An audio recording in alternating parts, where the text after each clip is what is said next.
Nous sommes en guerre. Mars 2021. Joachim se souvient très bien de ces paroles prononcées un an plus tôt par le président de la République, la veille du premier confinement.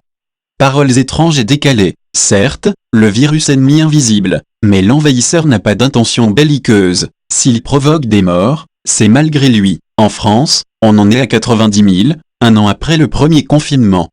Mais le second déconfinement puis le renoncement à un troisième confinement général ont, paradoxalement, confirmé l'ambiance martiale. C'était le choix du couvre-feu à 18 h. Nous sommes en guerre.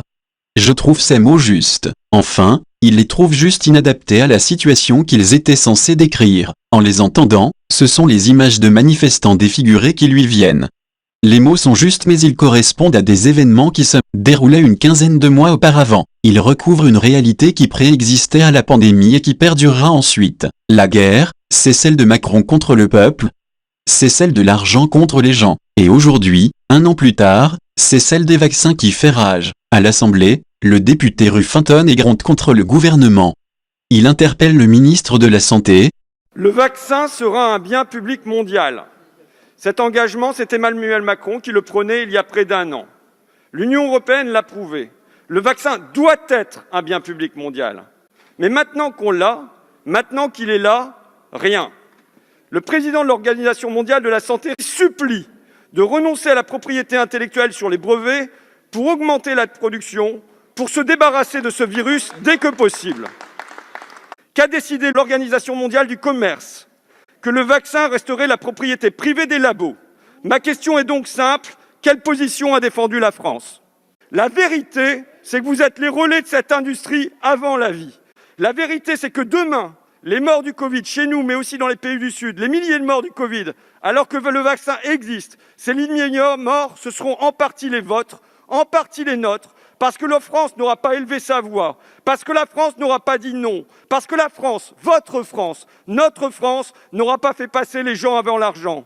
Vous avez refusé que le vaccin soit un bien public mondial. Vous choisissez de nous soumettre à la pénurie, vous décidez de prolonger le tunnel, quoi qu'il en coûte. La guerre des vaccins fait rage, celle du commerce contre la santé, celle de l'argent contre les gens. Admettons qu'il ne soit pas aussi simple de lever les brevets, ni d'organiser une production à grande échelle d'un vaccin délesté de ses titres de propriété industrielle privée. En aucun cas cela ne peut justifier la réponse à côté de la plaque du ministre ou ne doit faire oublier que c'est le président de la République qui a dit, en juin 2020, que le futur vaccin serait un bien public mondial. En effet, le ministre Olivier Véran s'exonère de dire la vérité, à savoir que la France s'est opposée à la levée du brevet, en contradiction avec la parole présidentielle initiale.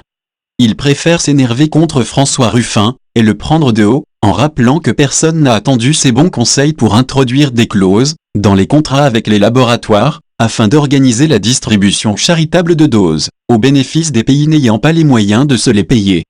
Les pays pauvres disposeront des miettes que les pays riches voudront bien leur laisser. Aucun journaliste, digne de ce nom, n'interroge le gouvernement sur les actes qui contredisent les discours.